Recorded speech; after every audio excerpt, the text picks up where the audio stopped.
Senhoras e senhores, sejam muito bem-vindos a esse canal, espero que os senhores estejam bem. Esse vídeo aqui é uma resposta ou um contraponto a um vídeo que foi postado inicialmente no Instagram e depois upado aqui no YouTube, de uma senhorita chamada Jéssica Arruda. Ela é adventista do sétimo dia e após fazer o curso de noivos da sua igreja, indignou-se sobremaneira contra alguns ensinamentos que constavam do manual do curso de noivos. Então esse vídeo foi encaminhado a mim por um pessoal que me segue lá no Instagram e eu resolvi fazer essa resposta. Obviamente, eu vou tratar da questão aqui em termos gerais, gente. Por óbvio, repito, existem situações que são excepcionais e que não se enquadram, então, nas coisas que eu vou falar aqui, mas, em geral, é assim que a banda toca, é assim que as coisas funcionam. O vídeo da Jéssica, ele pode ser dividido basicamente em 3 pontos principais. As críticas que ela faz a certos tópicos nos quais o autor do manual ensina as mulheres a como agradar o marido. Depois, críticas feitas em como o autor do manual ensina os maridos a agradar a sua esposa, e depois críticas a pontos sobre sexualidade constantes no manual. Então a gente vai seguir essa mesma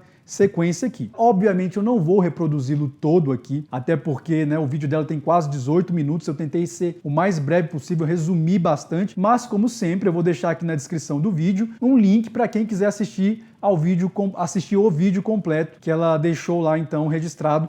Inicialmente, como eu falei, foi gravado no Instagram, mas alguém upou aqui no YouTube, então é aqui que eu vou deixar o link.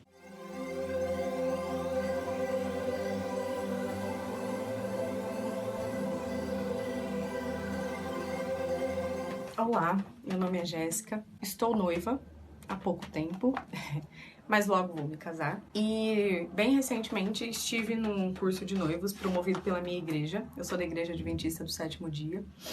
E lá nesse curso, algumas coisas me preocuparam bastante. Eu sabia que algumas coisas ultrapassadas seriam ditas, mas eu não imaginava que elas poderiam ser tão perigosas. Minha filha, você tá na igreja errada. Logo no início do vídeo eu já reparei o seguinte: essa roupa que você tá usando, conquanto seja assim uma roupa, não tô dizendo que é uma roupa indecente não, mas ela não condiz muito com o caráter das mulheres adventistas que eu conheço, que, por exemplo, para gravar um vídeo, eu acho que uma mulher adventista como eu conheço, já estudei em escola adventista, já tive vários colegas adventistas, não gravaria um vídeo do teor e do conteúdo desse que você gravou usando esse tipo de roupa. Depois, você tá com a unha pintada de preto. Outra coisa que me leva a crer que, sabe, não sei se você se enquadra bem nos padrões da igreja adventista. E por fim, o que é pior mesmo, é de fato as críticas que você fez ao manual, porque me levaram a perguntar o seguinte: quanto tempo será que você tá na igreja adventista? Porque o que esse manual defende, é o que a gente vai ver aqui, nada mais é do que a visão tradicional da maioria dos evangélicos e protestantes, enfim, dos católicos, que é a perspectiva de uma família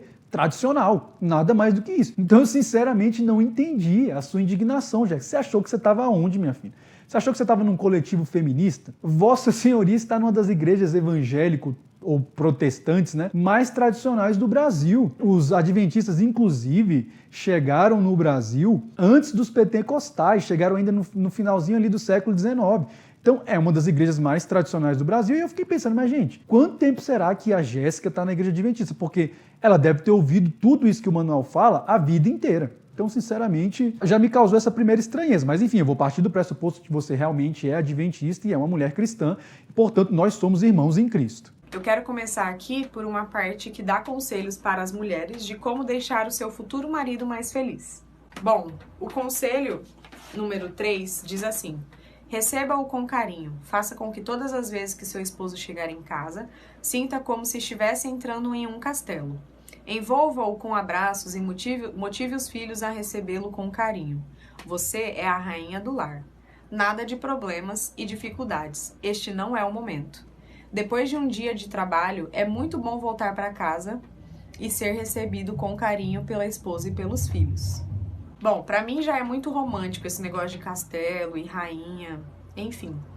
Mas aqui o problema é que ele traz um relacionamento em que só o homem trabalha, Que só o homem chega em casa e a mulher ficou em casa cuidando da casa e dos filhos. Já não é muito a realidade da maioria dos casais, Bom, aqui como eu acabei de falar, ela problematiza o óbvio. Esse manual está simplesmente defendendo a ideia daquilo que a gente chama de família tradicional, que, querendo ou não, é a visão que predomina entre os evangélicos, entre os protestantes e os católicos. Ponto.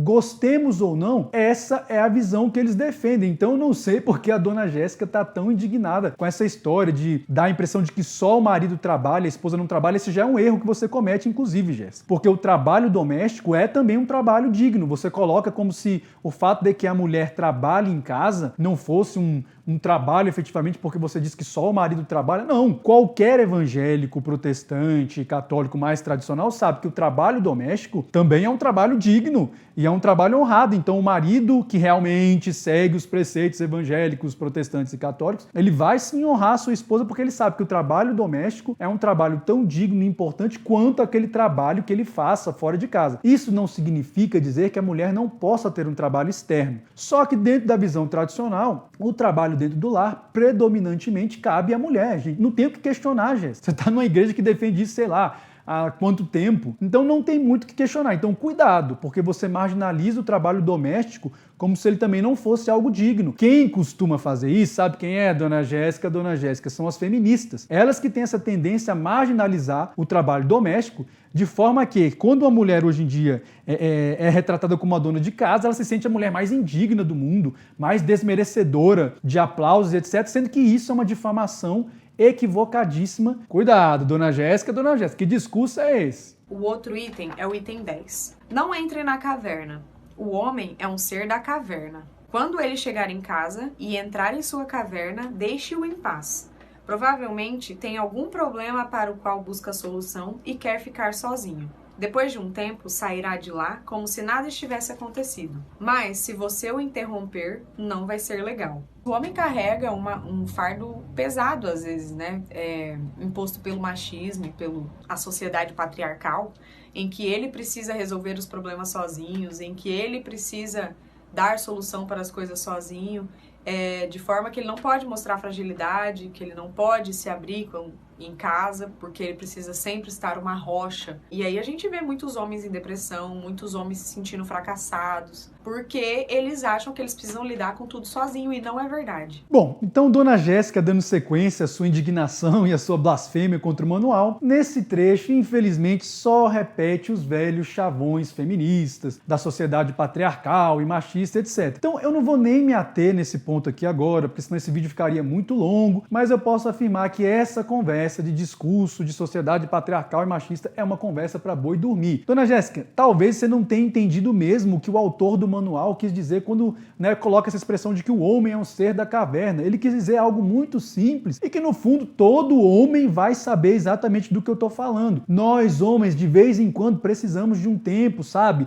Mais assim, de isolamento, mais um tempo mais reflexivo, mais na solidão, mesmo quando nós somos casados. Isso porque nós não perdemos a nossa individualidade. Nós continuamos a ter essa necessidade de vez em quando ficar sozinho mesmo. Então, por exemplo, tem cara que quando chega gosta de ir pro sofá, aí liga a TV lá e fica lá pensando na vida com a TV ligada. Tem cara que gosta de ir pro quintal, aí se ele tem uma cervejinha em casa ele pega, vai beber cerveja, vai fazer alguma coisa no quintal. Nós homens temos isso. E aí quando a gente chega em casa, ainda dentro do primeiro tópico, de fato não é legal, cara, quando a mulher já chega e vem descarregando tudo quando é problema em cima da gente, questão de filho, de vizinho, não sei o que. Realmente não é legal, a gente precisa desse tempo. Foi só isso que o autor do manual quis dizer. Precisava ter problematizado isso. É uma questão muito simples, que pode saber que inclusive o seu noivo vai querer esse tempo também. E é melhor que a senhorita, por enquanto, a senhorita, afinal de contas, senhora, depois que você casar, já vá se acostumando com essa ideia de que sim, o seu marido vai precisar de um tempo sozinho de vez em quando. E aí, então, exatamente por confundir alhos com bugalhos e problematizar uma questão simples que qualquer homem de bom senso entende o que está escrito no manual, Dona Jéssica dá um dos conselhos que hoje eu considero um dos mais suicidas de todos os tempos que podem ser dados ao marido atualmente. Marido, você deve contar com a sua esposa para dividir esse fardo, para dividir os problemas. E duas cabeças pensando é melhor que uma. Maridos, não façam isso. Não façam isso. Cara, uma coisa que minha mãe sempre me dizia, lá já desde o meu primeiro casamento: meu filho, tem coisas que a sua esposa não precisa saber. Só que eu, ignorando, como sempre, os conselhos do meu pai e da minha mãe, achava que não, eu tinha que ser um cara super transparente com minha esposa e sempre falar tudo pra ela. Meu amigo, isso é um erro. Olha só, tem coisa que você vai falar pro seu melhor amigo, você vai falar pro seu pastor, você vai falar, sei lá, pro seu irmão, pro seu cachorro, mas não fale para sua esposa, cara, porque a depender do que for, às vezes é uma coisa pequena. Mas sabe, a mulher tem uma tendência a fazer de tudo um teatro mexicano ou então um filme hollywoodiano. Por exemplo, às vezes você vai chegar para sua esposa querendo ser transparente e vai dizer, olha, tem uma colega de serviço que eu acho que ela está se insinuando para mim, meu amigo, a tua vida vai virar um inferno, tu tá perdido. Porque aparentemente é uma coisa simples, você quis compartilhar com a tua esposa, mas ela vai ficar te infernizando o tempo todo, vai te ligar 10 vezes a cada segundo quando você estiver no seu serviço. Enfim, tem coisas que realmente a mulher não precisa saber. Obviamente que sim, existem situações e problemas que você, enquanto homem, vai ter, que é fundamental que você compartilhe com sua esposa. Sim, você também não pode ser um cara tão isolado a ponto dela não saber nada sobre você. Mas existem coisas, cara, que você pode resolver melhor com você mesmo ou com algum amigo, sei lá. Mas não caiam nessa conversa. Principalmente se for um problema que você acha que você consegue resolver sem que ela tenha que participar ali, porque talvez, às vezes, a participação dela vai complicar a situação ainda mais. Então não escutem esse conselho de Dona Jéssica. Hoje eu percebo o quanto que Dona Reni estava certa e eu estava errado. Bom, e eis que agora então Jéssica vai fazer críticas ao modo como o manual sugere então que os futuros maridos agradem suas esposas. Vamos dar uma analisada aí. Um conselho para os homens de como deixar sua futura esposa mais feliz. E aí eu quero dar destaque para 2 itens. O item 2. Seja romântico. Abrace-a, diga palavras carinhosas em todas as circunstâncias, e não só nas horas íntimas. Lembre-se, romantismo nem sempre deve terminar em sexo. Diga sempre, eu te amo. Estas são palavras mágicas. Faz sentido, né? Você pensa, é um bom conselho, porque embora seja algo triste, o fato de que nem sempre o nosso carinho vai redundar em sexo, faz sentido você entender que, de fato, nem sempre você tem que ser carinhoso e atencioso com ela esperando que tenha sexo como retorno. Às vezes você diz eu te amo sem esperar que na sequência vai acontecer alguma coisa. E aí você pensa, então, de fato é um bom conselho, certo? Errado. Porque eis que Dona Jéssica problematiza essa questão fazendo um contraponto. E aí eu vou trazer um contraponto do conselho que ele dá para os homens de como... Não, para as mulheres de como fazer os homens mais felizes, que diz assim: crie momentos românticos.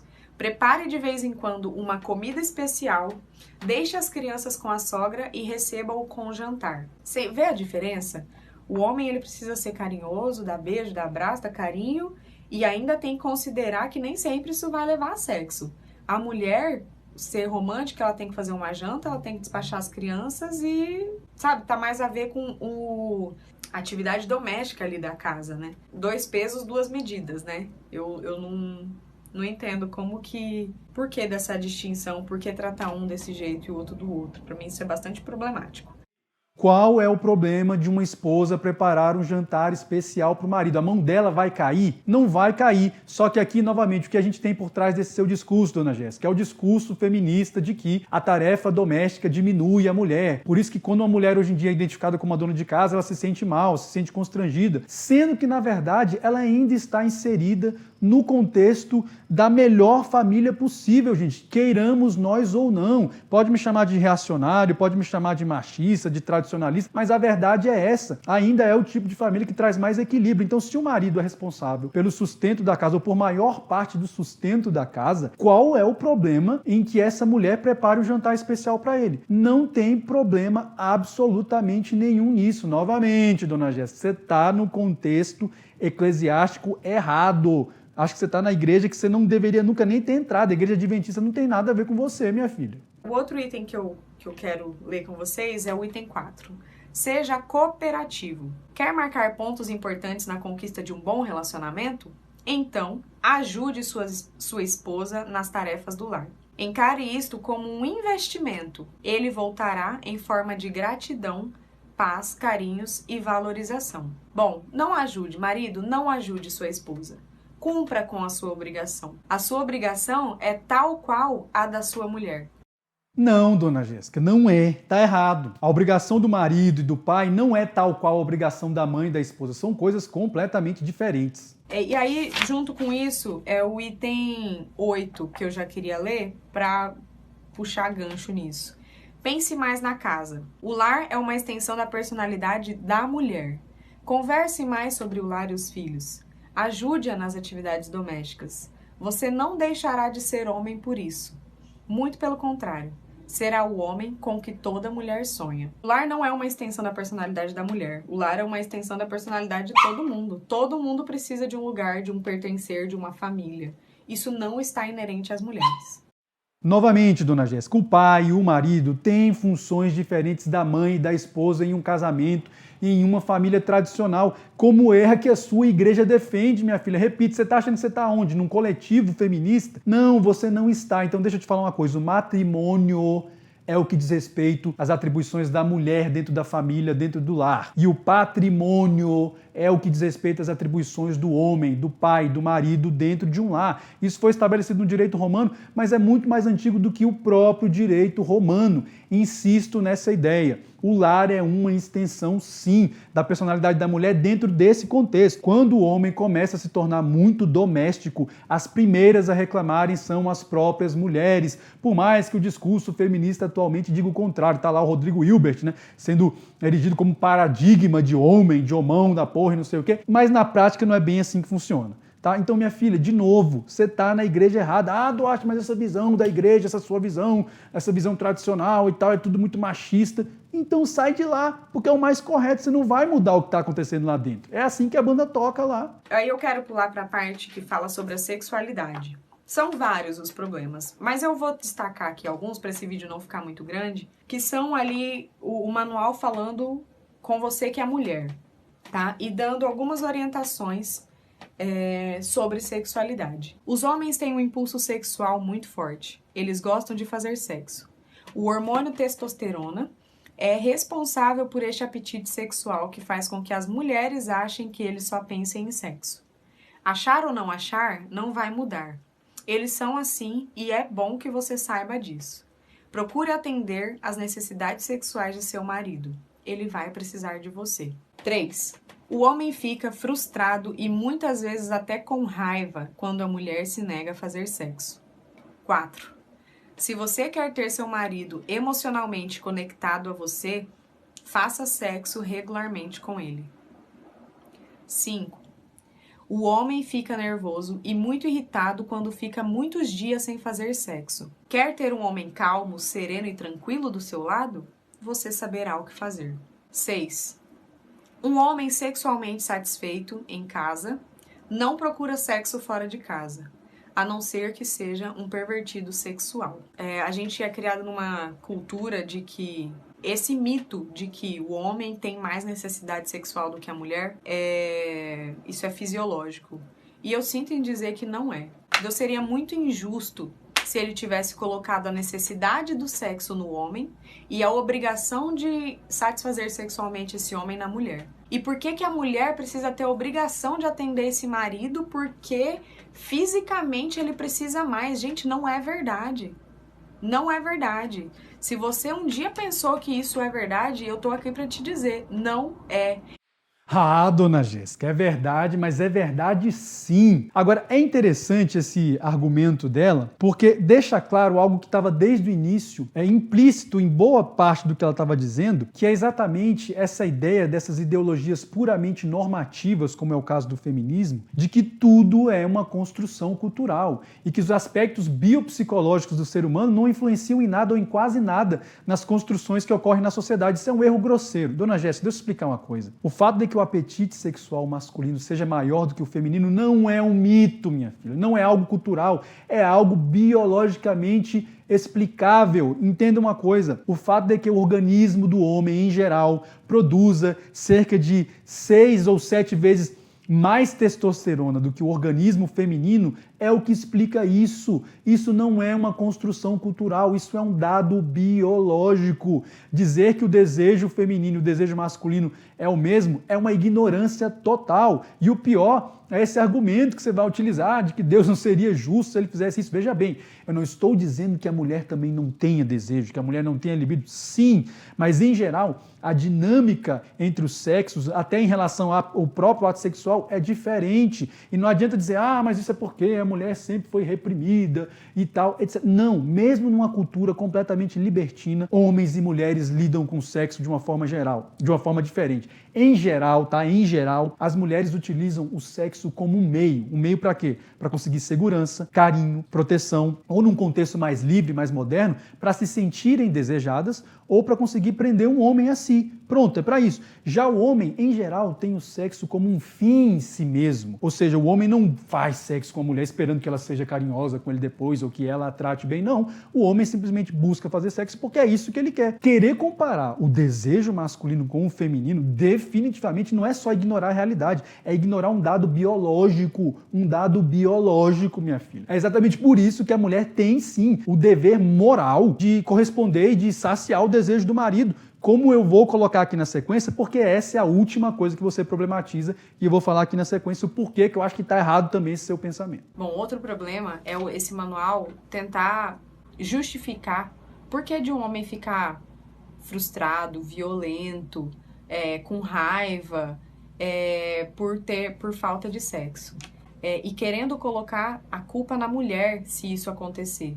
Se entende que é normal, se justifica um homem ficar bravo, justifica um homem ficar violento por falta de sexo, porque uma mulher não quer sexo. Mulher, não se obrigue a transar com seu marido.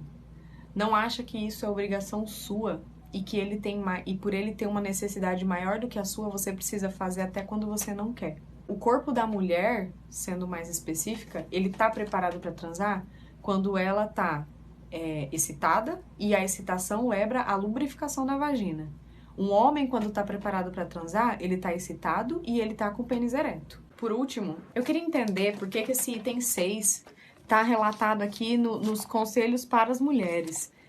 Que um homem sexualmente satisfeito em casa não procura sexo fora de casa, a não ser que seja um pervertido sexual. É para a mulher achar que a obrigação é dela satisfazer esse homem, e se ele achar fora de casa, é culpa dela, essa traição? Bom, e aí chegamos então ao último trecho que nós vamos analisar aqui nesse vídeo, onde Jéssica nos dá inclusive uma aula de fisiologia básica, do ser humano. Ou seja, quando as mulheres estão preparadas para o ato sexual, elas ficam lubrificadas e os homens então ficam com o pênis ereto. Lembra até aquele menino daquele filme famoso, que sempre que ele ia se dirigir a alguém, ele começava com a seguinte frase: olha, homens têm pênis e meninas têm vagina. O pessoal da década de 90 aí com certeza assistia a Sessão da Tarde, vai lembrar do que eu estou falando aqui. Talvez o garotinho já estivesse prevendo esses problemas de gênero que nós então temos hoje por conta da ideologia de gênero. Mas enfim, uma coisa que eu quero deixar assim, logo de plano, tá? Completamente claro, antes que alguém venha dizer, o Duarte está defendendo a violência doméstica contra a mulher. Não, a violência é sempre errado. O fato do homem não ter sexo, etc., nada justifica que o homem seja violento ou agrida quem quer que seja, tá? Principalmente a mulher dele lá no caso.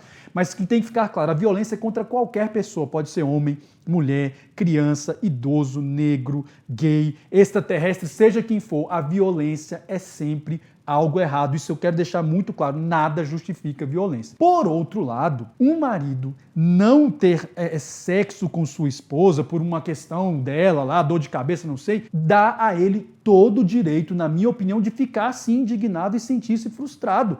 Isso aí, sabe, para mim é muito claro. Também não estou dizendo com isso, tem que ficar claro aqui, que justifica o marido trair a esposa. Não estou dizendo que o fato de que a mulher de vez em quando negue sexo pro cara ou simplesmente não queira satisfazê-lo, porque ela acha que não tem obrigação, justifique esse cara ir lá e trair essa mulher. Não, porque na maioria das vezes a gente não trai porque é pervertido, simplesmente, como até o próprio manual colocou, e eu discordo do manual nesse ponto, mas simplesmente porque falta caráter. Na maioria das vezes o que falta é caráter. Agora, repito, eu acho que sim, a mulher tem o dever moral de satisfazer o marido por uma questão muito simples, meus caros. Nós vivemos numa cultura monogâmica, dona Jéssica. Então você tem que entender que a única mulher a quem o seu marido vai ter acesso para ter uma relação sexual é você, quer dizer, ao menos em tese, Mas enfim, então ele só vai ter acesso sexual a você. Então, por conta disso, sim, você tem o dever moral de satisfazer.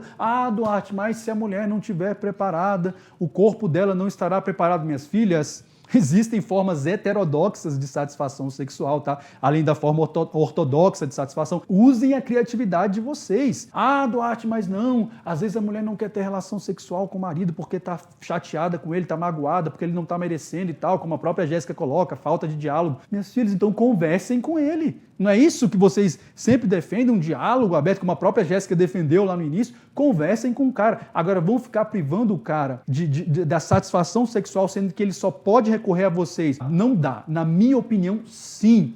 A mulher tem o dever moral, tá? O dever moral de satisfazer o marido por conta de todas essas questões. Agora, em última análise, se como a própria Jéssica coloca, o desejo sexual das mulheres é tão equiparado ao dos homens, então não vai ter muito problema, né? As mulheres não vão ter que se esforçar muito assim, então, para satisfazer os seus maridos sexualmente. Afinal de contas, o desejo não é ali mais ou menos a mesma coisa?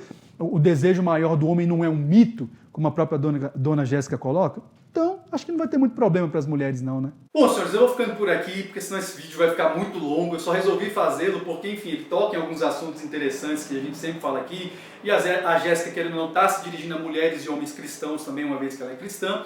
Então, eu quero encerrá-lo aqui com 3 conselhos. Primeiro, não ouçam o que a dona Jéssica falou nesse vídeo. Ela ainda está meio confusa sobre a fé dela em relação às convicções pessoais dela, então ela tem que decidir. Se ela vai querer adotar um discurso feminista, beleza, sai da igreja adventista. Agora, se ela realmente quiser ficar na igreja adventista, vai ter que entender que esse manual está completamente dentro dos padrões defendidos por protestantes, evangélicos e católicos. O segundo conselho vai para a própria dona Jéssica. Dona Jéssica, decida-se.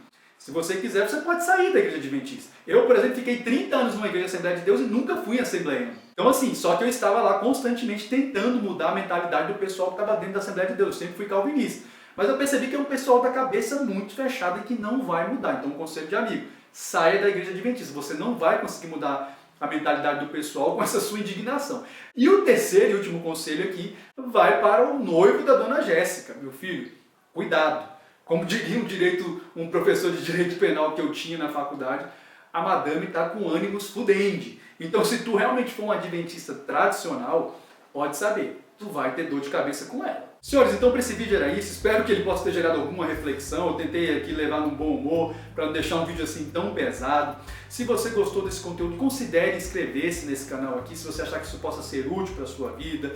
Deixe aqui seus comentários, se você discorda de mim, se você concorda com a Jéssica ou o contrário. Lembrando-se sempre de uma coisa, o movimento de uma única peça pode definir o jogo inteiro.